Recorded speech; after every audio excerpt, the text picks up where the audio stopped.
बात जादुई पेड़ और शेरनी। एक बार की बात है, जंगल में एक शेरनी अपने दोनों बच्चों के साथ खुशी खुशी जीवन गुजार रही थी। एक दिन वो अपने दोनों बच्चों को लेकर भोजन ढूंढने निकलती है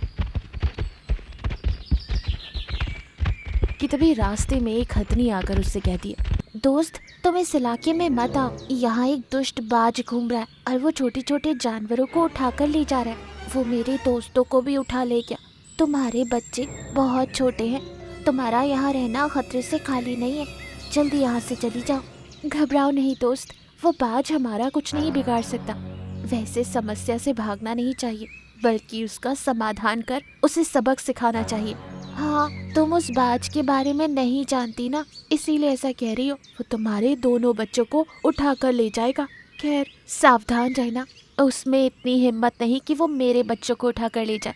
दोस्त किसी को भी कमज़ोर नहीं समझना चाहिए, तुम सावधान रहो। अच्छा अब मैं चलती हूँ। ये कहकर हथनी वहाँ से चली जाती है और शेरनी अपने दोनों बच्चों को लेकर गुफा की ओर निकल जाती। अगले दिन सुबह शेरनी शिकार के लिए निकलने से पहले बच्चों से कहती है, बच्चों तुम यहीं रहो, बाहर मत आना, मैं जाकर भोजन ढूंढ कर लाती हूँ। ठीक है माँ, भोजन ढूंढ कर जल्दी वापस आना। ठीक है बच्चों, संभाल कर रहना। ये कहकर शेरनी वहाँ से चली जाती। ये सब दूर खड़ा बाज देखता है और अपने मन में सोचता है, अरे वाह, ये शेरनी के बच्चे तो बड़े ही प्यारे हैं, इन्हें ले जाकर अपना गुलाम बना लूँगा, फिर मैं अपना सारा काम इनसे करवाऊँगा। मुझे शिकार पर जाने की भी ज़रूरत नहीं पड़ेगी, ये दोनों ही मेरे लिए शिकार ढूंढ कर लाएंगे। यूँ सोचते हुए बाज शेरनी के बच्चे के पास जाकर कहता है, अरे बच्चों कैसे हो? मैं और तुम्हारी माँ बहुत अच्छे दोस्त हैं। तुम्हारी माँ मेरे घर पर है और वो तुम्हारे लिए बहुत ही स्वादिष्ट भोजन लेकर आई है। शिकार पर जाकर वो बहुत थक गई थी, इसलिए घर पर आराम कर रही है और मुझे भेजा है तुम्हें लाने के लिए। सच में? तो फिर चलिए ना, हम चलते हैं। ठीक है, मैं एक एक कर कर तुम्हें ले जाऊंगा। यूँ बाज शेरनी के बच्चों को अपनी गुफा में ले जाता है और जब शेरनी का बच्चा कहता है, माँ कहाँ है, दिखाई क्यों नहीं दे रही? तुम्हारी माँ मर गई है, अब तुम दोनों मेरे गुलाम हो, जो मैं कहता हूँ वो तुम्हें करना होगा, नहीं तो मैं तुम दोनों को इस गुफा में बंदी बनाकर मार दूंगा। हमें मत मारो, तुम जो कहोगे हम वो करेंगे। ठीक है, आज से तुम दोनों में से कोई एक मेरे पास ही रहेगा और दूसरा शिकार पर जाकर मेरे लिए भोजन ढूंढ कर लाएगा। ठीक है। इसके बाद शेरनी का बच्चा बाज के लिए शिकार पर जाता है और एक खरगोश को शिकार कर लाता है, जिसे खाकर बाज खुश हो जाता है और वो थोड़ा सा मांस उन दोनों बच्चों को देता है। वहीं दूसरी ओर शिकार पर गई शेरनी वापस अपनी गुफा के पास आती और अपने बच्चों को गुफा में ना पाकर वो हैरान हो जाती। अरे मेरे बच्चे कहाँ चले गए, दिखाई क्यों नहीं दे रहे? वो वहाँ उदास अपने बच्चों को ढूंढने लगती है पर वो कहीं नहीं मिलते। शेरनी अपने बच्चों को ढूंढ रही थी कि तभी वो हथनी उसके सामने आती है। शेरनी हथनी से कहती है, दोस्त क्या तुमने मेरे बच्चों को देखा? 2 दिन से वो दिखाई नहीं दे रहे। अरे पर कैसे? मैंने तुमसे कहा था, मुझे तो उस बाज पर ही शक है, वही तुम्हारे बच्चों को ले गया होगा। मैं बच्चों के बगैर नहीं जी सकती, मेरे बच्चे मुझे चाहिए। उदास मत हो दोस्त, वक्त ही तुम्हें कोई ना कोई रास्ता ज़रूर दिखाएगा। चलो हम दोनों मिलकर तुम्हारे बच्चों को ढूंढते हैं।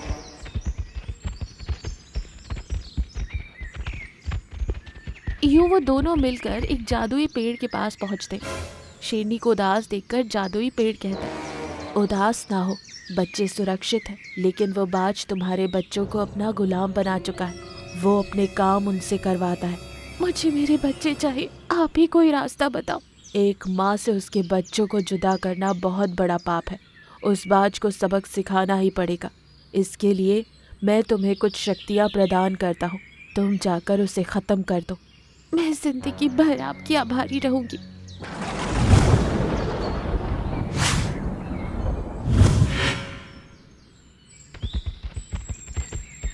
ये कहकर शेरनी हथनी के साथ मिलकर बाज के पास आती है और बाज से कहती है, तुमने धोखे से मेरे बच्चों को बंदी बना लिया, आज मैं तुम्हें ऐसा सबक सिखाऊंगी कि तुम्हें जिंदगी भर याद रहेगा। क्या तू मुझे सबक सिखाएगी?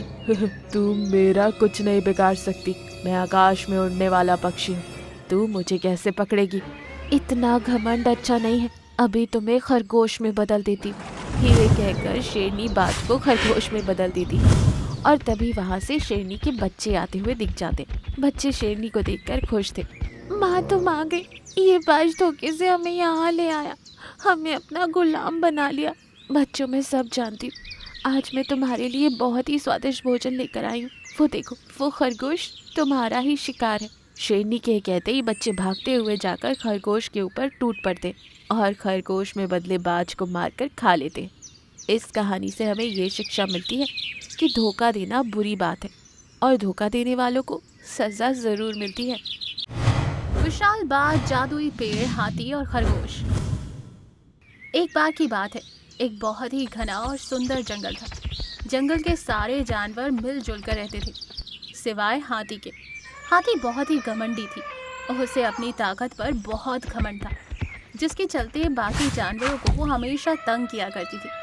हथनी की हरकतों से जानवर बहुत परेशान थे। एक दिन हथनी जंगल में घूम रही थी कि तभी उसकी नज़र एक हिरन पर पड़ती है जो घास चर रही थी। हिरन को देखकर हथनी के मन में ख्याल आता है, मैंने सुबह से किसी को तंग नहीं किया, अब इस हिरन को परेशान कर कर बड़ा मजा आएगा।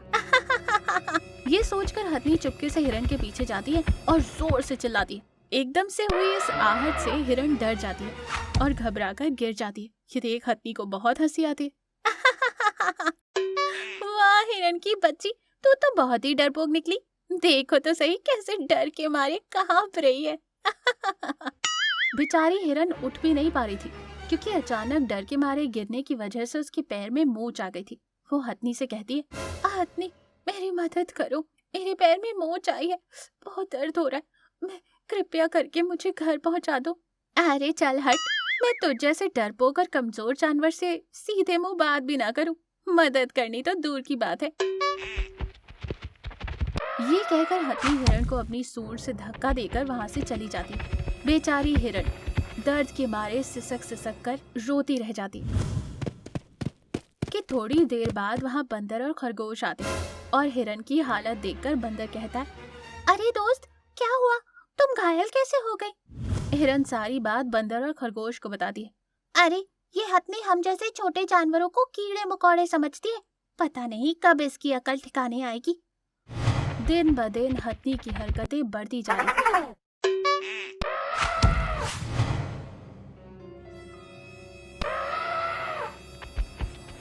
ऐसे ही एक दिन एक खरगोश अपने परिवार के लिए गाजर लेकर आ रहा था। हथनी खरगोश का रास्ता रोकती और कहती है, तेरी ये मजाक कि तू मुझे देखकर भी अनदेखा करते जा रहा है, ला वो गाजर मुझे दे। हथनी 2 दिन हो गए मेरे बच्चों ने कुछ नहीं खाया, मैं बहुत ही मुश्किल से ये गाजर लेकर आया हूँ, कृपया करके मुझे छोड़ दो। लेकिन हथनी नहीं सुनती और उसकी गाजर छीन लेती है और खरगोश को अपनी सूंड से उठाकर दूर फेंक देती है। खरगोश घायल हो चुका था, वो दर्द के मारे सिसक रहा था। वो जिस पेड़ के नीचे गिरा था वो पेड़ जादुई पेड़ था। पेड़ खरगोश को देखकर कहता, खरगोश क्या हुआ, किसने तुम्हारा ये हाल किया? कौन है, दिखाई नहीं देता। डरो मत, मैं एक जादुई पेड़ हूँ, बताओ तुम्हारी कैसे मदद कर सकता हूँ। खरगोश पेड़ को सारी बात बताता है। तुम चिंता मत करो, मैं उस घमंडी हथनी को अपनी जादुई शक्ति से सबक सिखाऊंगा। जादुई पेड़ वहीं कुछ दूर पर गाजर खा रही उस घमंडी हथनी को अपनी जादुई शक्ति से खरगोश में बदल देती। खरगोश में बदली इस हथनी को कुछ समझ में नहीं आता कि उसके साथ क्या हो रहा है। अरे ये क्या हो रहा है, मैं खरगोश कैसे बन गई?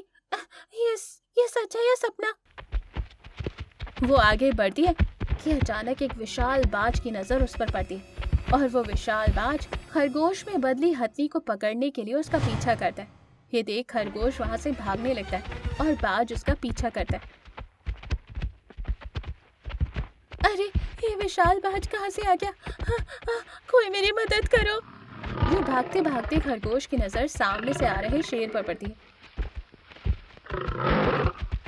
अरे बाप रे, सामने शेर पीछे बाज, अब मैं क्या करूं? काश मुझे मेरा पहला रूप मिल जाता। यूं भागते भागते वो उसी जादुई पेड़ के पास जाकर छुप जाती और अपने आप से कहती, जब मैं ताकतवर थी तो मैंने अपनी ताकत के दम पर ना जाने कितने मासूम जानवरों को परेशान किया, और आज मुझे एहसास हुआ कि मैं कितनी गलत थी। यूं वो उदास हो रही थी और उसकी बातें सुनकर जादुई पेड़ खरगोश को फिर से हाथी में बदल देता है और फिर उसे समझाता है, हथनी, तुम्हें अपनी गलती का एहसास हुआ, यही काफ़ी है। हमें कभी भी अपनी ताकत का घमंड नहीं करना चाहिए और ना ही अपने से कमज़ोरों पर अपनी ताकत का प्रदर्शन करना चाहिए। हथनी जादुई पेड़ का धन्यवाद करती है और उस दिन से वो जानवरों के साथ अच्छे से पेश आने लगती है। इस कहानी से हमें ये सीख मिलती है कि घमंड चाहे कितना भी ताकतवर क्यों ना हो, एक ना एक दिन उसे हारना ही पड़ता है। जॉइंट ईगल बर्ड, जादुई पेड़ बाघ और खरगोश। एक जंगल में एक मतलबी बाघिन रहती थी। वो हमेशा गुफा के बाहर आने वाले जानवरों का शिकार किया करती थी। जंगल के जानवर मतलबी बाघिन के इरादे जान गए थे, इसलिए जानवरों ने अपना रास्ता बदल दिया। बाघिन उस दिन गुफा के बाहर बैठी थी कि तभी वहां एक विशाल मादा बाज आती है। बाज थकी हुई दिखाई दे रही थी। उसे देखकर बाघिन खुश हो गई। बाघिन बाज पर हमला करती उससे पहले ही बाज बोली, बाघिन, घर में मेरे 2 छोटे बच्चे हैं। मेरे पति की तबीयत भी खराब है, इसलिए वो भी घर पर मेरा इंतजार कर रहे हैं। 2 दिनों से पेट में एक निवाला तक नहीं गया और आज ना ही कोई शिकार मिला। क्या तुम मेरी मदद कर सकती हो? 2 दिनों से बाज और उसका परिवार भूखे थे। भूखी बाज ज्यादा उड़ नहीं पा रही थी, इसलिए वो बाघिन से मदद मांगती है। तब बाघिन मन ही मन सोचती है, अच्छा, इसका पूरा परिवार है, ठीक है, अब इसकी मदद करनी होगी, तब जाकर मेरे हाथ इसका पूरा परिवार आएगा। कुछ पाने के लिए कुछ काम तो करना ही होगा। बाघिन बाज से बोली, अरे, इस जंगल के सारे जानवर मेरे दोस्त हैं और दोस्त की मदद करना मेरा फर्ज है। तुम यहीं रुको, मैं यूं गई और यूं आई। जो बाघिन खुद के लिए शिकार करने में आलस दिखाती थी, वो अपने मतलब के लिए बाज के लिए शिकार करने जाती है। वो एक खरगोश का शिकार करके बाज के सामने रखती है। बाज बाघिन का धन्यवाद करती है। बाज खरगोश को लेकर अपने घर आती है।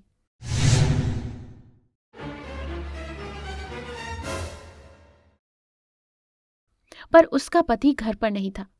बच्चे घर पर अकेले थे। बाज उन्हें भोजन खिलाती है और अपने पति को ढूंढने निकलती है। पति को ढूंढते हुए वो एक पेड़ पर बैठ जाती है। तभी वहां उसका पति आता है। बाज कहती है, तुम्हें घर पर ना देखकर मैं डर गई थी।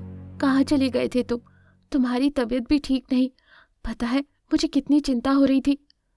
तुम्हारे जाने के बाद बच्चे भूख के मारे रो रहे थे। मुझे उनका रोना देखा नहीं गया और मैं तुम्हारी मदद करने भोजन की तलाश में निकल पड़ा। चलो अब घर चलते हैं। दरअसल मुझे एक अच्छी बाघिन मिली, उसने मेरी मदद की, उसने हम सबके लिए खाना दिया। बाज और उसका परिवार जिस पेड़ पर बैठे थे, पेड़ एक जादुई पेड़ था। उनकी बातें सुनकर पेड़ बोल पड़ा, बाज, तुम दोनों में कितना प्यार है। तुम हमेशा एक साथ खुश रहो, ये मेरा आशीर्वाद है। पर बाज, उस बाघिन पर विश्वास मत करना, वो मतलबी है। पेड़ की बातें सुनकर बाज चकित हो जाती है। वो दोनों पेड़ की बातें अनसुनी कर घर चले जाते हैं। दूसरे दिन बाज बाघिन से मिलती है। उन दोनों में दोस्ती हो जाती है। अक्सर बाज बाघिन से मिलने आया करती थी। एक दिन वो और उसका पति बाघिन से मिलने आते हैं। उन दोनों को देखकर बाघिन खुश हो जाती है। बाज और उसका पति बाघिन से बातें कर ही रहे थे कि तभी बाघिन धीमी आवाज में कहती है, अरे, आज मुझे कुछ अच्छा नहीं लग रहा। मुझे कमजोरी महसूस हो रही है। क्या तुम मेरे लिए भोजन का बंदोबस्त कर सकती हो? अरे, पर मेरे बच्चे घर पर अकेले हैं। हम दोनों को ना पाकर वो रोना शुरू कर देंगे। पर एक काम हो सकता है, तुम मेरे घर मेरे बच्चों के साथ रुकोगी तो मुझे कोई चिंता नहीं होगी। फिर मैं तुम्हारे लिए खाना ढूंढ कर लाऊंगी। बाघिन तुरंत उसकी बात मान लेती है और उसके साथ बाज के घर चली जाती है। बाज और उसका पति शिकार ढूंढने चले जाते हैं।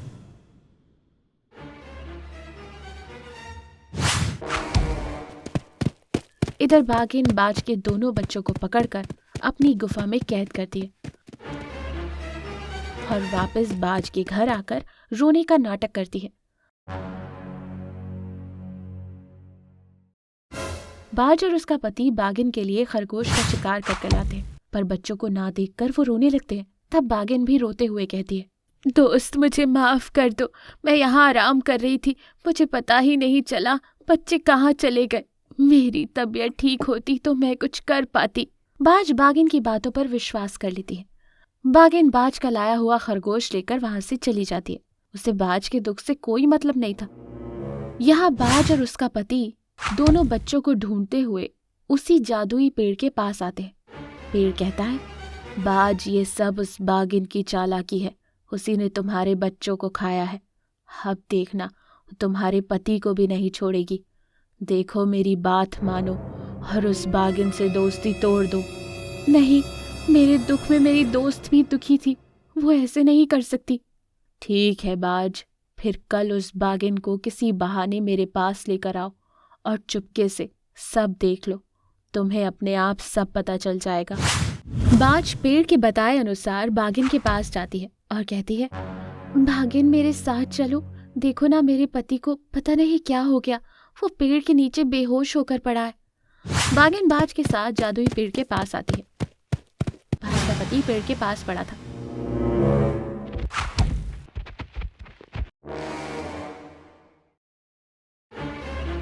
तब बाज बागिन से कहती है, मैं वैद्य को लेकर आती हूँ। ये कहकर वो पेड़ के पीछे जाकर छुप जाती है।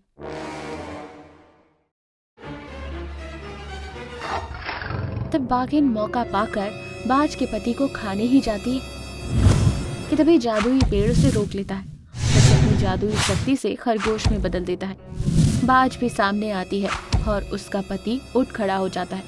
तब पेड़ कहता है, देखा बाज, ये बागिन मक्कार है, अब ये खुद किसी का शिकार बनेगी तब इसे समझ आएगा।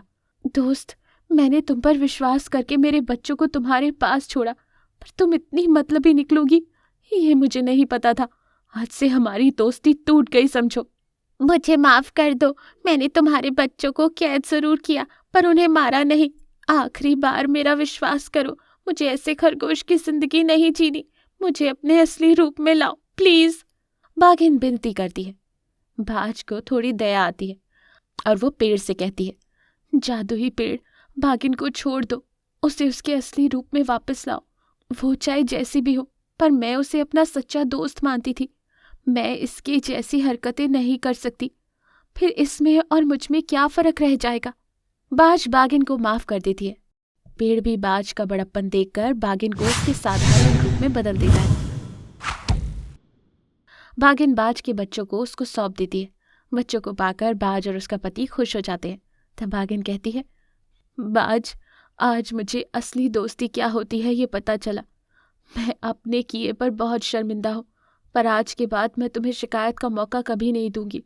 हाँ, मुझसे दोस्ती मत तोड़ना। बागिन उस दिन से सुधर जाती है।